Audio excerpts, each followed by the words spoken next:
সাধারণ সাহাবী নয়, যিনি পয়গম্বরের খাদেম ছিলেন।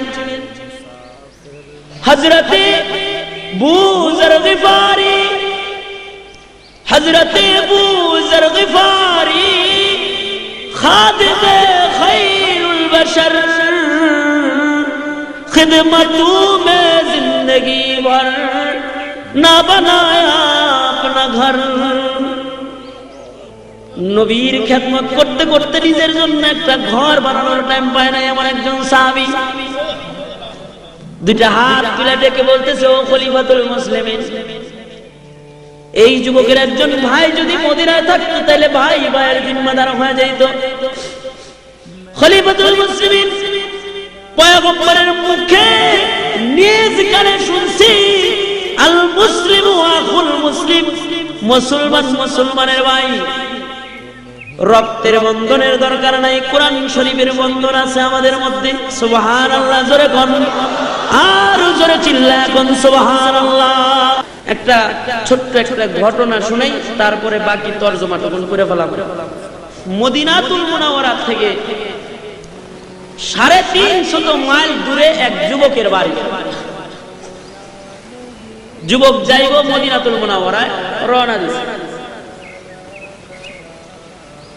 350 মাইল মরুভূমির পথ পাড়ি দিতে হবে, পাথর পিচ্ছিল পথ, বন্দুরগিরি পথ, পাহাড়ি অঞ্চল, মরুভূমির রোদ্রের ভিতরে পার হয়ে 350 মাইল পার হইলে তারপরে মদিনা। এত দূরে তার বাড়ি। আগের জায়গার রাস্তাঘাট তো খারাপ ছিল, 350 মাইল যাইতে অনেক সময় সপ্তাহের পর সপ্তাহ লেগে যেত। পাহাড়ি এরিয়া, বিশ্রাম নিত, আবার যেত, আবার বিশ্রাম নিত, আবার যেত। মরুভূমি তো রোদ্রের বেলায় চলা যেত না, রাত্রে চলতো, যদ্দূর আগায় রাত্রে আমদাবো না। আর মরুভূমিতে চললেই ক্লান্ত হয়ে যেত অল্প সময়। এই নওজোয়ান যুবক, এক যুবক 350 মাইল দূর থেকে মদিনায় যাত্রা আরম্ভ করছে। মোটামুটি 150 মাইল চলে গেছে, অর্ধেক রাস্তার বেশি অতিক্রম করছে। প্রায় দিনের বেলায় খুব ক্লান্ত হয়ে গেছে, দিনে সফর করছে। তো মনে মনে একটা খেজুরের বাগান তালাশ করতেছে, যদি খেজুর গাছের ছায়া পাওয়া যায় তাহলে বাগানে নিরাপদে একটু ঘুমাইলাম। সামনে যাই দেখে একটা খেজুরের বাগান, ভিতরে ঢুকে নিজের উটটা খেজুর গাছের গোড়ায় বাঁধা নিজের ছায়ার মধ্যে ঘুমাইছে। ক্লান্ত মানুষ, শুইতে দেরি হয়েছে, ঘুমাইতে আর দেরি হয় না। কিন্তু এই উটটা খেজুর গাছের গোড়ার থেকে ছুটে গেছে, দুর্বল বাদন হয়েছে, হাঁটাহাঁটি করতেছে। উট এমন জায়গা দিয়ে হাঁটতেছে যে জায়গায় চারা বুনছে, চারা খেজুর গাছের চারা চাষ করতেছে যেখানে, ওইখান দিয়ে উট হাঁটা শুরু করছে। খেজুরের বাগানের মালিক ক্ষিপ্ত হয়ে গেছে। বুড়া মানুষ লাঠি বর দিয়ে হাঁটে। এই বেচারা আইসা চারার ভিতরে সে যায় তো আর ওটা আনতে পারে না, এই জন্য এদিক থেকে ঢিল মারছে। ঢিলটা এত জোরে একটা ঢিল মারছে, একটা চুক্কা পাথর মারছে যে মাথার হাড়ের ভিতরে লেগে হাড় ফাইটা ছিদ্র হয়ে গেছে। তো উটের মাথা দিয়ে রক্ত বাইরে হইতে হইতে এক পর্যায়ে উটটা রক্তক্ষরণ অবস্থায় মারা গেছে। মুসাফির যুবক খেজুরের পাতার ফাঁক দিয়ে সূর্যের আলো এসে চোখে পড়ছে, ঘুম ভাঙে গেছে। ঘুম ভাঙে দেখে উট নাই, এমনি ক্ষুধার্ত, আবার মুসাফির মাথা তো এমনি অনেকগুলা দিয়ে গরম, আবার মুসাফির মাথা তো এমনি অনেকগুলা দিয়ে গরম। খিদা লাগলে মাথা গরম হয় না? তো না খাওয়াতে হয় একে তো রাগ। আবার মুসাফিরের চিন্তা যে এই মরুভূমির বালি কেমনে যাবো, উট কই গেল। খুঁজতে খুঁজতে যায়, দেখে যে বাগানের এক কোনায় চারা গাছ বপন করছে, তার পাশেই উটটা রক্তক্ষরণ অবস্থায় মারা গেছে। কে মারলো? বুড়া চাচা বসে আছে। চাচা মিয়া স্মরণ মনা মুসলমান, সেও মুসলমান। চাচা বলে ফেলছে যে আমি মেরে ফেলেছি। রাগের মাতালে আর নিজের কন্ট্রোল রাখতে পারে না, চাচারে এমন পিটাইছে। পিটানি খায় চাচাও এক পর্যায়ে অজ্ঞান হয়ে, চাচা দুর্বল মানুষ, চাচাও মারা গেছে। কিন্তু মুসলমান যদি কোনো অপরাধ করে তাহলে মুসলমানের অনুশোচনা আসা চাই।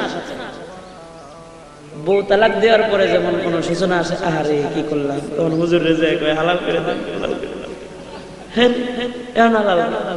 ওই তো এরকম ঠিক মানুষ মারার পরে হুসাইছে করলাম থাকি, হাসরের ময়দানে খুনি হয়ে দাঁড়া মোল্লার কাছে ভয় এসে খুন করে আর যায় না, দাঁড়ায় রয়েছে।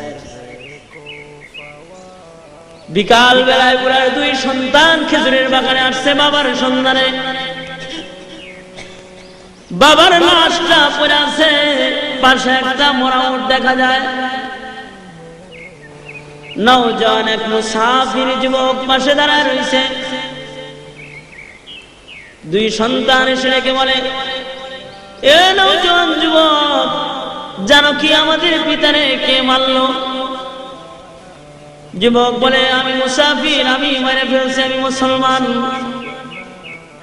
তুমি মারছো, আবার দাঁড়ায় রয়েছ, পালাও নাই তুমি? বলেন না, মাথা গরম রাগের অবস্থায় মেরে ফেলছি, আমি তো আসামি হয়ে গেছি।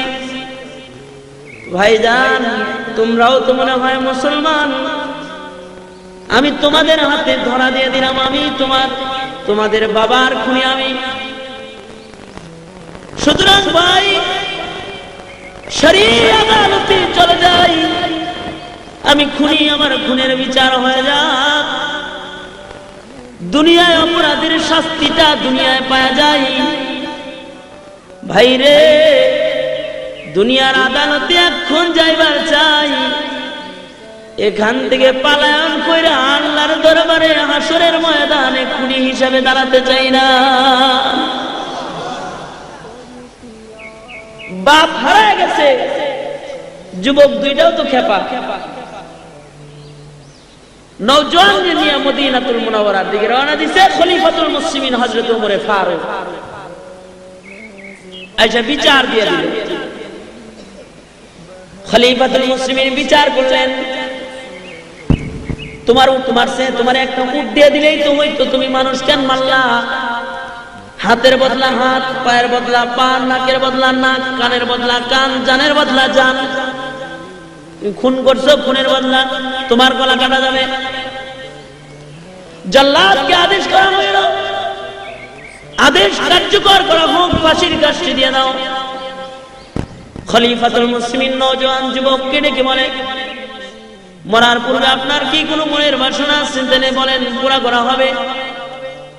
নওজোয়ান যুবক ডেকে বলে, আমি মুসাফির, আমার মনের একটা শেষ তামান্না আছে, জানি না ওটা পুরা হবে কিনা। বলে, কি? বলে, আমার বাড়ির থেকেও বহু দূরে এক ইহুদির বাড়ি, আমি ব্যবসার জন্য ওই দূরে গিয়েছিলাম। ইহুদির কাছ থেকে আমি কিছু টাকা বাকি মাল বাড়িতে ফিরছিলাম, ইহুদির মালের টাকা গুলা ইহুদিরে দেওয়া হয় নাই। ওই ইহুদির বাড়ি আমার বাড়ির কেউ চিনে না, ইহুদি আমার বাড়ি চিনে না। মুসলমান হিসাবে বিশ্বাস করে আমার মাল সম্পদ বাকি দিছিল। ও খলিফাতুল মুসলিমিন, আমি যদি এই ঋণ পরিশোধ না করি তাইলে ইহুদি সারা জীবন মুসলমানদেরকে খিয়ানতদার বলে গালি দিবেন।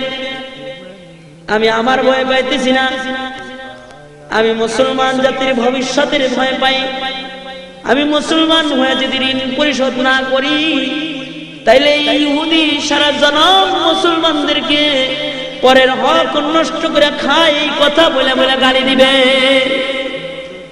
এজন্য আমারে যদি একটু সুযোগ দিতেন, ঋণ পরিশোধ করে আসার কয়েকদিনের ছুটি দিতেন, তাহলে আমি যে একটু ঋণটা পরিশোধ করে আসতাম, তারপরে বিচার হলে শান্তিতে পড়ে যেত।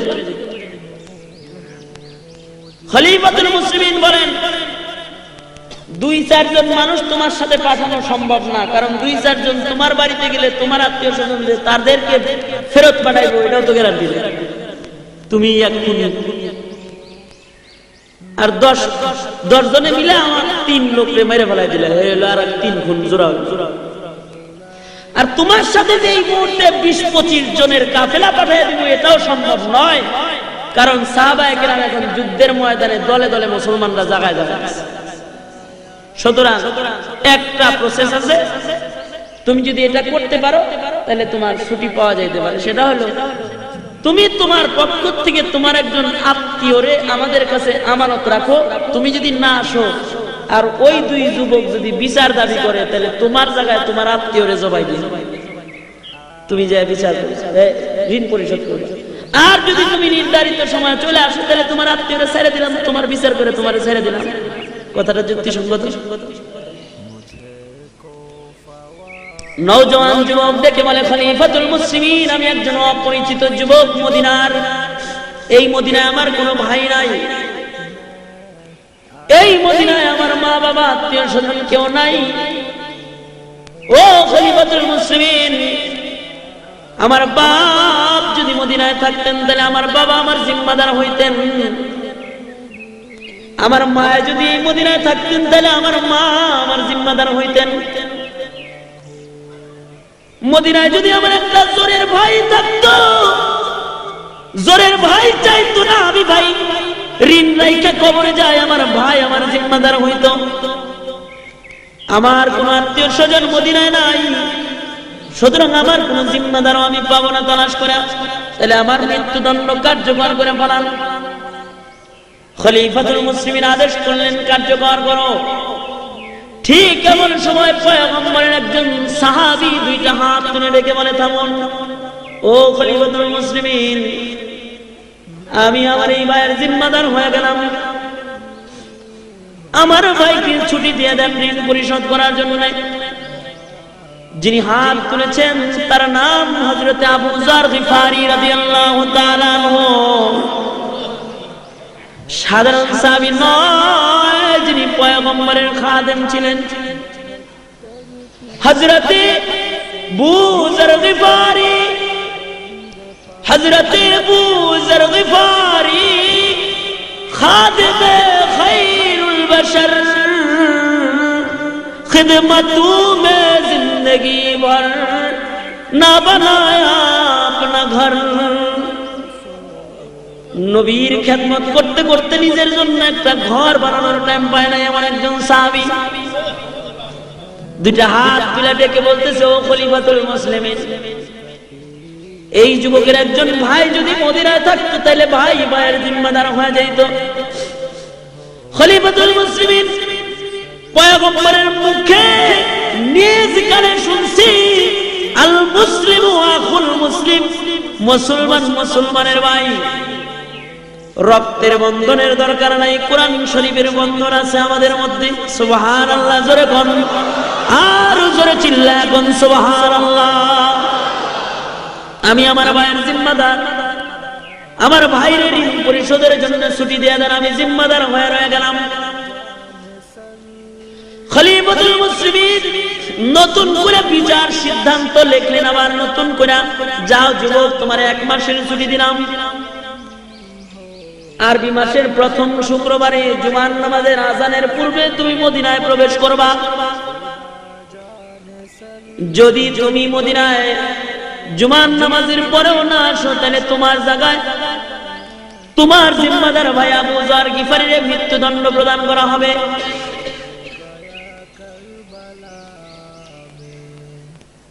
নওজোয়ান যুবক ঋণ পরিশোধের জন্য যাত্রা আরম্ভ করলো নিজের বাড়ির দিকে।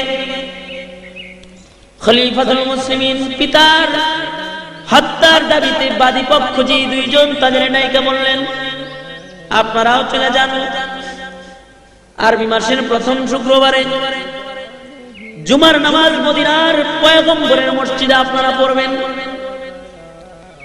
জুমার নামাজের পরে নওজোয়ান যুবক যদি ফেরত না আসে তাহলে আবু যারের গলা কাটা হইল, আপনাদের বিচার আপনাদেরকে দেওয়া হবে। নওজোয়ান যুবক বাড়িতে চলে গেছে, বাড়িতে যা ঋণ পরিশোধ করার জন্য ইহুদির কাছে গেছে। ঋণ পরিশোধ করে নওজোয়ান যুবক বাড়িতে আইসা সুন্দর সুন্দর জামা কাপড় গুলা পরিধান করছে, দ্রুতগামী একটা ঘোড়ারে সুন্দর করে সাজাইছে, সজ্জিত হয়ে আতর গোলাপ মাইকা মার কাছে যায় বলে, মা গো মা, ও মা, আমি তোমার সন্তান। মারে, তুমি তো চাও না তুমি হাসরের ময়দানে খুনি সন্তানের মা হয়ে দাঁড়াও। মা গো, জীবন ভর তুমি আমার সেবা করছো, আমি তোমার কোন সেবা যত্ন করতে পারি নাই। মা, বাড়ির থেকে যখনই বের হয়েছি তখনই আমি তোমার কাছ থেকে বিদায় নিয়ে বের হয়েছি, আবার আইছি। মা গো, আজকে একটা বিদায় নিবার চাই মা, এটা জিন্দিগির শেষ বিদায়। মা গো, তোমার হাত দুইটা আমার মাথার পরে রাখো মা। মা গো, দুধের দাবিটা মাফ করে দিও। আমি মদিনায় চললাম পাক পবিত্র হইবার জন্য। মা, আমার মাথায় হাত দিয়ে আমারে জিন্দেগির শেষ দোয়াটা তুমি এখন দিয়ে দাও। মা, তোমার সন্তানের জীবনের শেষ লুকমা খাবারটা তুমি খাওয়ায় দাও। তোমার সন্তান আর কোনদিন তোমার দরবারে এসে দাঁড়াবে না।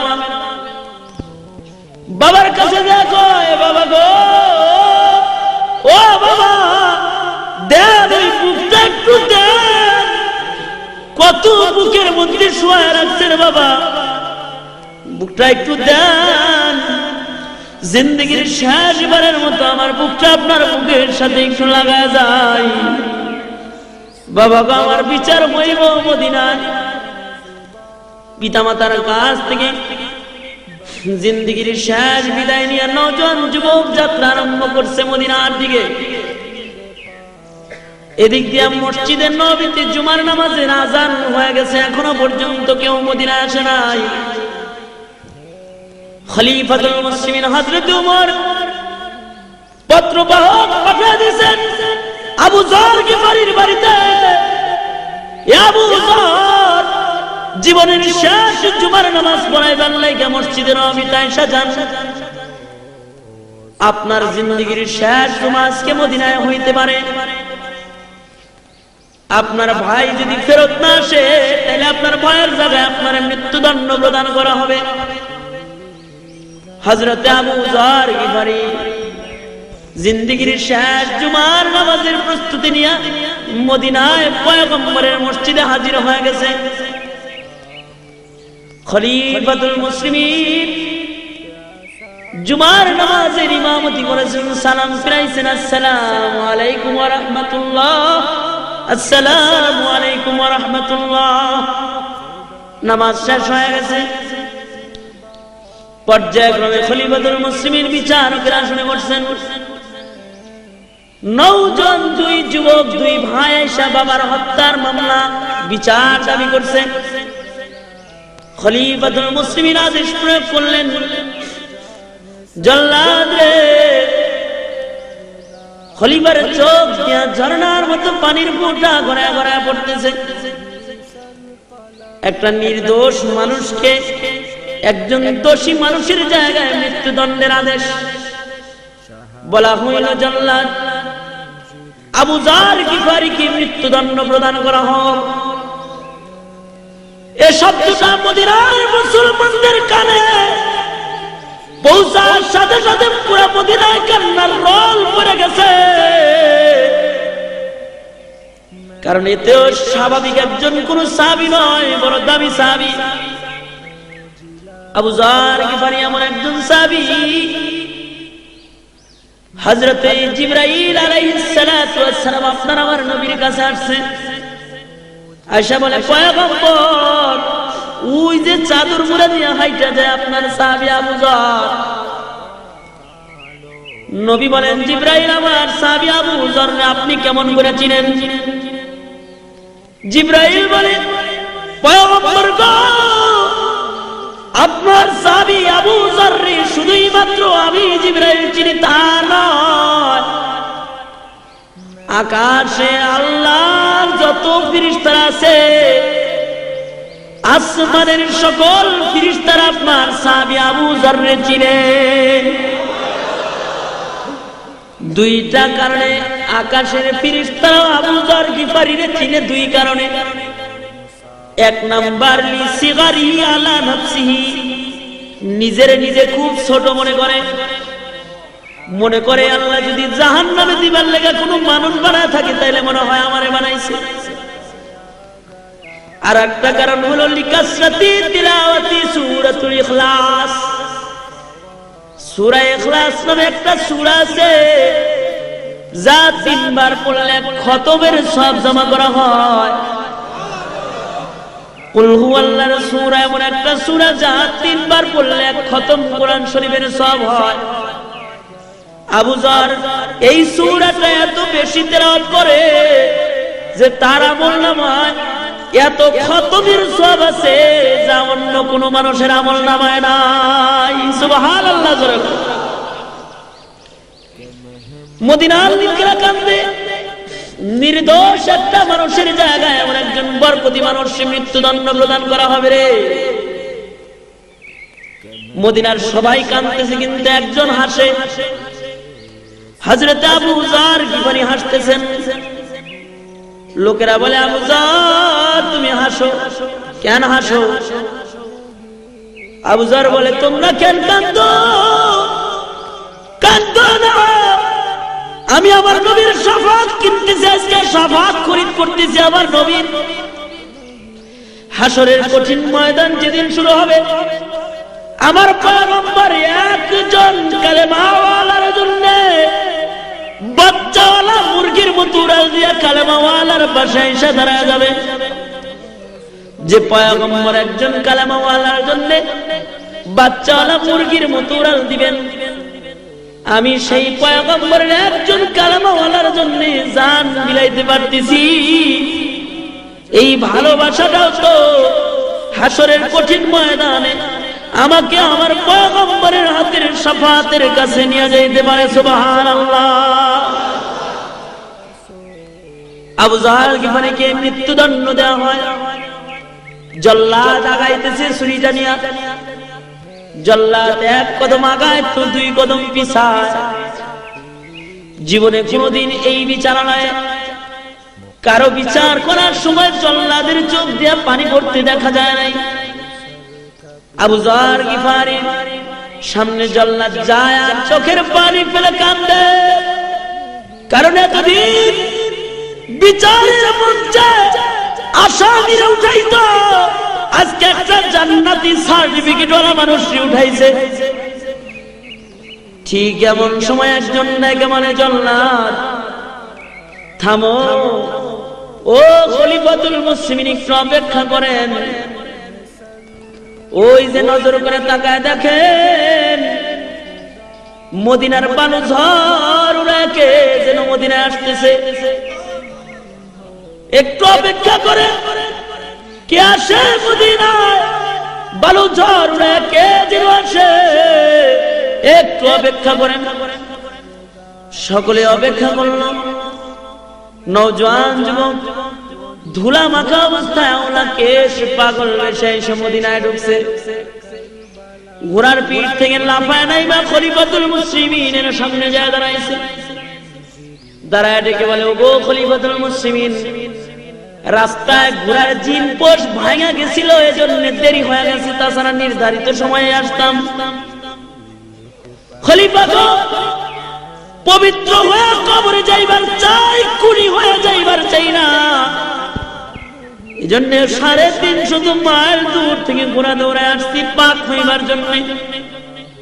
আমার ওই নির্দোষ আবু যর বাইরে নামায় দেন, আমি পাপীর গলায় পাপীর শাস্তি দাতা চাপায় দেন। খলিফাতুল মুসলিমিন হযরতে উমরে ফারুক নওজোয়ান যুবকটারে জড়ায় ধরছে, কপালের মধ্যে চুমা খাইতেছে আর বলতেছে, শোনো যুবক, যেই লোকটা 350 মাইল দূর থেকে পাক হয়ে কবরে যাওয়ার জন্য খুনের সাজা গলায় নিতে ঘোড়া দৌড়ায় মদিনায় আসতে পারে, তারে পাক পবিত্র করার জন্য গলা কাটার দরকার নাই। তারে তো আল্লাহ বহু আগেই পবিত্র জান্নাতি মানুষের খাতায় তার নাম উঠায় দিছে, কিন্তু ইসলামের বিধান মৃত্যুদণ্ড কার্যকর করতেই হবে। এক পবিত্র মানুষের নামায় আর একজন পবিত্র মানুষকে উঠাইতেছে জান্নাত। মদিনায় কান্নার রোল পড়ছে, ঠিক এমন সময় আরো দুইজন মানুষ দাঁড়ায় বলতেছে, ও খলিফাতুল মুসলিমিন, যেই নওজোয়ান যুবক 350 মাইল দূর থেকে পবিত্র হইবার জন্য মদিনা আসতে পারে, সে কোনদিন ইচ্ছা কইরা মানুষ মারতে পারে না। ও খলিফাতুল মুসলিমিন, আমরা ওই দুই যুবক যারা বাবার হত্যার বিচার আপনার কাছে দিয়া আমাদের এই মুসলমান ভাইরে ফাঁসির আদালতে দিয়া গেছিলাম, ও খলিফা আজকে একটা নতুন দরখাস্ত করতেছি, খলিফা গো, বাপের হত্যার বিচার ক্ষমা করে দিলাম, ওই জায়গা থেকে বাইরে নামা দেন, বুকে করে আপন ভাই বানায় নিজের বাড়ি নিয়ে যায়।